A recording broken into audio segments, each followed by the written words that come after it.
Oui, effectivement, le décès est intervenu en fait le premier jour du tournage, soit hier. En fait, le candidat était l'un des plus jeunes de l'édition. Il avait 25 ans. Il s'appelle Gérald.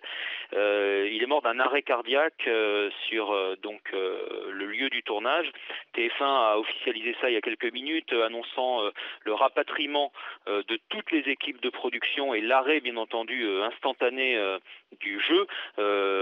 Il est donc clair maintenant que la 13e édition de koh ne sera donc pas diffusée cette année sur TF1.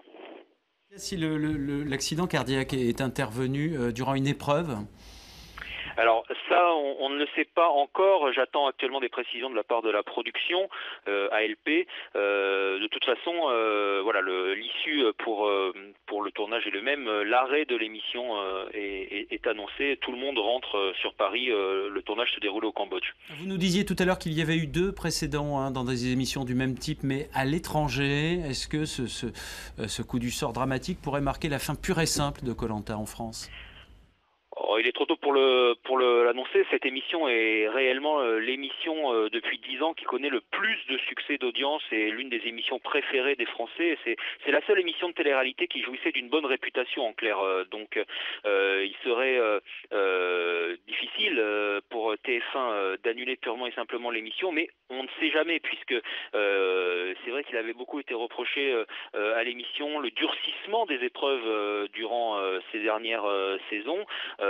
Donc on ne sait pas comment pourra être interprété ce terrible drame. Après, en termes de communication, c'est vraiment une communication de crise qui est mise en place actuellement par TF1. D'ailleurs, une réunion se tient actuellement à Boulogne dans la tour TF1. Mais ce qu'il faut préciser également, c'est que certes, c'est la première fois qu'un candidat décède sur un tournage. M6 avait aussi connu ce type de drame finalement.